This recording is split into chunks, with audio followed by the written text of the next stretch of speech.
துலா ராசி. அன்பு சொந்தங்கள், வேலுண்டு வினையில்லை. சாமி இருக்கார் நம்மளை பார்த்துக்கிறதுக்கு. வேறொடையத்தோடைய துணை எதுக்கு நமக்கு அப்படிங்கிற தெளிவாக இருக்கக்கூடிய ராசி. இந்த அளவுக்கு கம்பீரம் இவன்கிட்ட எப்படி வந்துச்சு? சனி இங்கே உச்சம். காலபுருஷனுக்கு 11ஆம் அதிபதி சனி இங்கே உச்சம். வேலை இருக்கும்போது, தொழில் இருக்கும்போது நம்ம எதுக்கு அடுத்தவங்களை பார்த்து பயப்படணும் அப்படிங்கிறத திறமை ரொம்ப அதிகம். வேலையை மட்டுமே வாழ்க்கையில் நம்பி வாழ்க்கையில் முன்னுக்கு வந்தேன் அப்படின்னா அது துலா ராசியில் இருக்கும். இல்லைன்னா துலா ராசியில் நிறையா கிரகங்கள் இருக்கும். அவங்க மட்டும்தான் வாழ்க்கையில் எப்படி ஜெயிச்சு முன்னேற முடியும் அப்படிங்கிற சொல்லுது. தராசு சின்னங்க. எந்த வழியில் போனீங்கனாலும் இல்லைங்க எனக்கு இது சரியாப்படுது, இல்லைங்க எனக்கு இது சரியாப்படலை, ஓப்பனாக ஃப்ராங்காக சொல்லிடுவாங்க. அதை மீறி ஒரு ஸ்டெப்பு கூட அடுத்து எடுத்து வைக்க மாட்டாங்க. இந்த கூட்டிகிட்டு போகிறதுக்காக ஜால்ரா பேசுறது அல்லது ஒரு விஷயம் நடக்கிறதுக்காக அவங்களுக்கு மேலே சப்போர்ட் பண்ணி பேசுறது, இதெல்லாம் துலாத்துக்கு தெரியவே தெரியாது. நான் இருக்கிறேன், வேலை செய்கிறேன், இது நல்லது இது கெட்டது, இது பண்ணலாம் இது பண்ணக்கூடாது, அவ்வளோதான். அதுக்கு மேலே பேசவே மாட்டாங்க. இது சூரியன் நீசம். செஞ்ச சம்பளத்துக்கு செஞ்ச வேலைக்கு சம்பளம் வாங்குவாங்களான்னு கேட்டால் வாங்கியிருக்க மாட்டாங்க.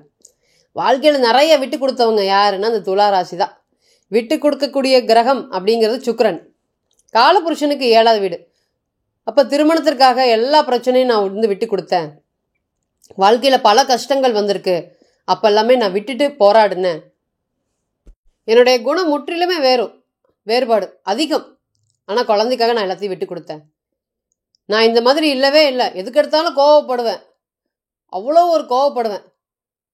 இன்னைக்கு அந்த துலாத்தை பொறுத்தவரையும் பார்த்தீங்கன்னா இந்த கோவங்கிறது பறந்தே போயிடுச்சு.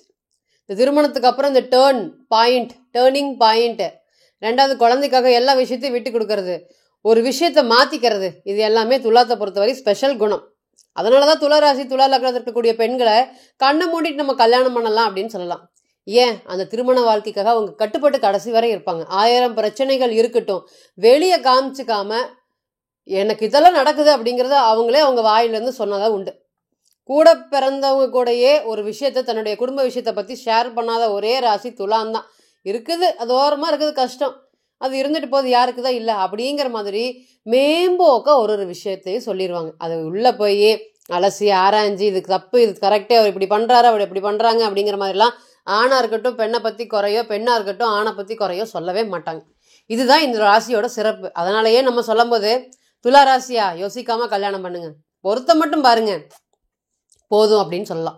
அந்த அளவுக்கு துலாம் அப்படிங்கிறது தெராசோடைய சின்னமாக இருக்கும். சுக்கிரன் இங்கே ஆட்சி பலம் பெறது, சனீஸ்வர பகவான் உச்சம் பெறது, சூரியன் நீசம் அடைகிறது. இவனுக்கு கல்யாணம் பண்ணி கொடுங்க, இந்த பொண்ணை எப்படியோ காப்பாற்றிடுவாங்க அப்படின்னு நம்ம தைரியமாக ஒரு ஜாதகத்தை பார்த்து, எப்படி குரு ராசியை பார்த்து லக்னத்தை பார்த்தாரு நம்ம அஷ்யூரிட்டி கொடுக்குறோமோ அதே மாதிரி இந்த துலாத்தில் நிறைய கிரகங்கள் இருந்தால் நம்ம அஷ்யூரிட்டி கொடுத்துடலாம். அது கேந்திர திரிகோணமாக இருந்தால் 2 டிக் போட்டுடலாம். இன்னைக்கு கஷ்டப்பட்டாலும் வாழ்க்கையில் நல்லா முன்னுக்கு வந்துடுவீங்கன்னு தைரியமாக சொல்லலாம். ஆனால் இந்த மாதிரி நம்ம சொல்லிட்டே போகலாம். இன்னைக்கு நடந்துட்டு இருக்கிறது என்ன அப்படியே கம்ப்ளீட்டாக வேறையாக இருக்குது. வளர்ச்சிகள் இல்லைங்க, கஷ்டப்பட்டுட்டே இருக்கிறோம். எல்லாரும் க்ரோத் ஆகிட்டே இருக்கிறாங்க, அதே இடத்துல இருக்கிறோம். சனி உச்சம், வேலைன்னு வேலையை நோக்கி ஓடுறோம். டீயை குடிச்சிட்டு வேலை செய்கிறோம், சாப்பிடாம வேலை செய்கிறோம். 4 மணிக்கு சாப்பிட்றேன், ஈவினிங் 5 மணிக்கு சாப்பிட்றேன், வேலைக்கு தான் முக்கியத்துவம் கொடுக்குறேன். இதெல்லாம் எந்த ராசி? துலாம் தான். ஆனால் பிரம்மாண்டங்கிறது சிந்தனையில் தான் இருக்கும், செயலில் இருக்கவே இருக்காது. தனக்கான செயலாக இருக்குமோ தவிர்த்து அடுத்தவங்களுக்கு ஒரு செயல் செய்ய மாட்டாங்க. தனக்கு ஒன்று வேணும்னா பாக்கெட்டை பார்த்துட்டு பர்ஸை பார்த்துட்டு அப்படியே வச்சுருவாங்க. அடுத்தவங்களுக்கு வேணும்னா 1000 2000 அள்ளி கொடுக்கக்கூடிய கை இந்த துலாம். அதனாலே வாழ்க்கையில் இன்னைக்கு பணத்துக்காக கஷ்டப்பட்டுட்டு இருக்கக்கூடிய ராசின்னு தைரியமாக சொல்லலாம். ஏன்?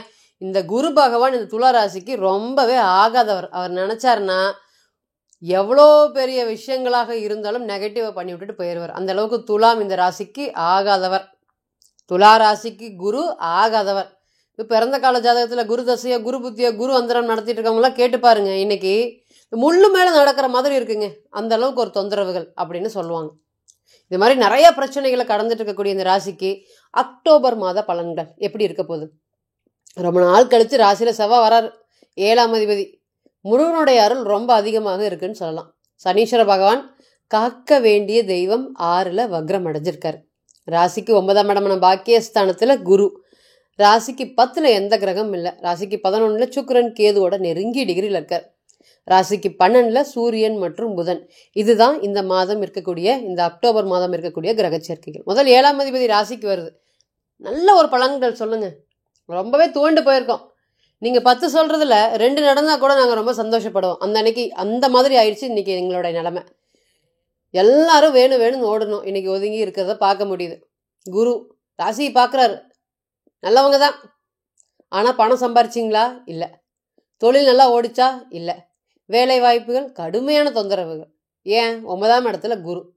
இப்போ வேட்டு வைக்கிறதுக்கு தயாராக இருக்கார். பிறந்த கால ஜாதகத்தில் கேது. தட் மீன்ஸ் 1989 1990 இந்த பிறந்த ஜாதகத்தெல்லாம் எடுத்து பாருங்க, இங்கே கேது இருப்பார். இன்னுமே துளாராசி எச்சா பயப்படும். ஐயோ வேலை போயிருமே, ஐயோ வேலை போக போகுதே, கணவன் மனைவி பிரச்சனை ஆகுமா, கடன் ஏற்கனவே சமாளிக்க முடியாமல் இருக்குது. இந்த மாதிரி 1-2 விஷயங்கள் இல்லை, தொடர்ந்து நிறைய விஷயங்களால் பாதிப்படைஞ்சிருக்கக்கூடிய துளாராசிக்கு முதல் நல்ல பலன் என்ன? 7ஆம் அதிபதி ராசிக்கு வரார். 1000 பிரச்சனைகள் இருக்கட்டும், 1000 கடன் இருக்கட்டும், சந்தோஷமாக கல்யாணம் பண்ணுறக்கூடிய சூழ்நிலைகள். தன்னுடைய பையனுக்கோ பொண்ணுக்கோ இத்தனை வருஷமும் தொலைவிட்டு இருந்திருப்பீங்க, எல்லா பக்கம் போயாச்சுங்க. இந்த கோயில் இல்லை, எல்லா கோயிலுக்கும் போய் வழிபாடு பண்ணிட்டு வந்துச்சு. இன்னைக்கு சாமியாக பார்த்து எனக்கு இந்த வரனை அனுப்பியிருக்கு அப்படின்னு சொல்கிற மாதிரியான பலன்கள் தான் நிச்சயமாக கிடைக்க போகுது. 7ஆம் அதிபதி ராசிக்கு வந்துட்டார்.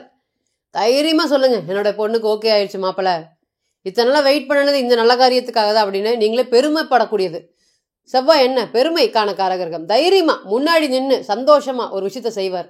இப்போ செவ்வாய் வரும்போது என்ன ஆகும்? தைரியமாக சொல்லுவார், என்னோட பொண்ணுக்கு ஓகே ஆயிடுச்சு, இத்தனை நாளாக வெயிட் பண்ணிட்டு இருந்தேன், பார்த்தீங்களா நான் நல்ல பொண்ணாக பிடிச்சிட்டேன் அப்படின்னு நீங்களே தன்னம்பிக்கையாக சொல்லக்கூடிய விஷயங்கள் நடக்கும். ரெண்டாவது, இந்த நேரத்தில் ஏதாவது ஒன்று பண்ணி எவ்வளோ கடன் இருந்தாலும் பரவாயில்ல, ஒரு வீடு வாங்கிடணும் அப்படிங்கிற எண்ணங்கள் அதிகமாக இருக்கும். இந்த செவ்வாய் சுக்கிரன் காம்பினேஷன், இந்த செவ்வாயோட கேது காம்பினேஷன் எல்லாமே இந்த காலத்தில் வீடு வாங்குறதுக்கு ரொம்பவே அவசரம் கட்டுவாங்க.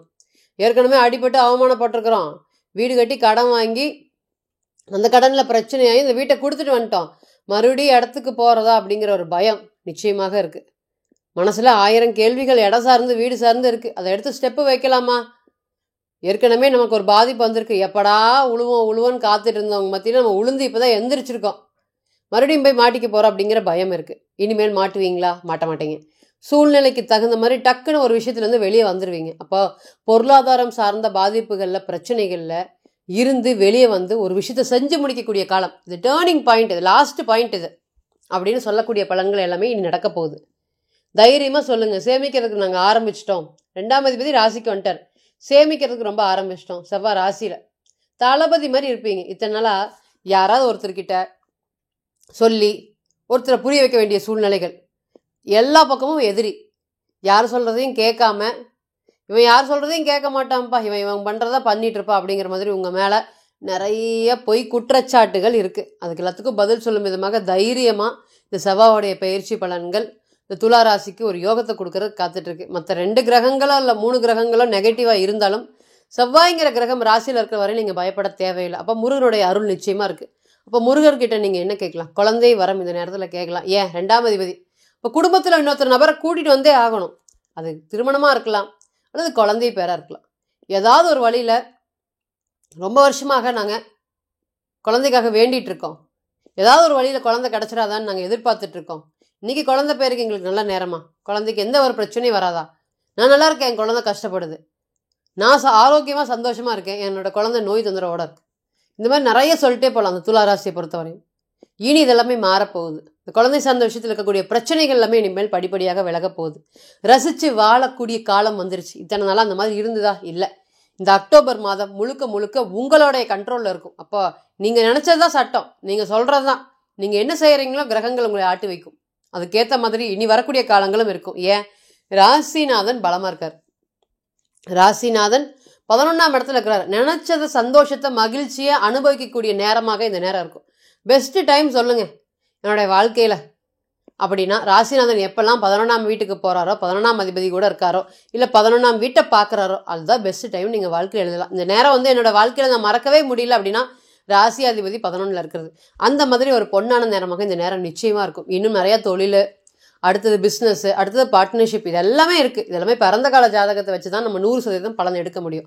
கோச்சாரம் அப்படிங்கிறது வந்து பார்த்திங்கன்னா கிட்டத்தட்ட ஒரு 40% 50% தான். அதுவும் பிறந்த கால ஜாதகத்தில் உங்களுக்கு இருக்கக்கூடிய கிரகத்தோடைய பலம் பலவீனம் பொறுத்து நிச்சயமாக மாறுபடும். ஸோ பிறந்த கால ஜாதகத்தை நீங்கள் ஆலோசனை பண்ண விருப்பப்பட்டீங்கன்னா கீழே இருக்கக்கூடிய நம்பருக்கு காண்டாக்ட் பண்ணுங்கள். நான் வணங்கக்கூடிய நரசிம்மர் உங்கள் எல்லோருக்குமே நல்ல வளமான வாழ்க்கையை ஏற்படுத்தி தர நான் நிச்சயமாக பிரார்த்தனை பண்ணிக்கிறேன். மீண்டும் ஒரு பதிவில் உங்களெல்லாம் சந்திக்கும் வரை உங்களிடமிருந்து விடைபெறுவது உங்கள் அஸ்ட்ரோ புவனேஸ்வரி. நன்றி, வணக்கம்.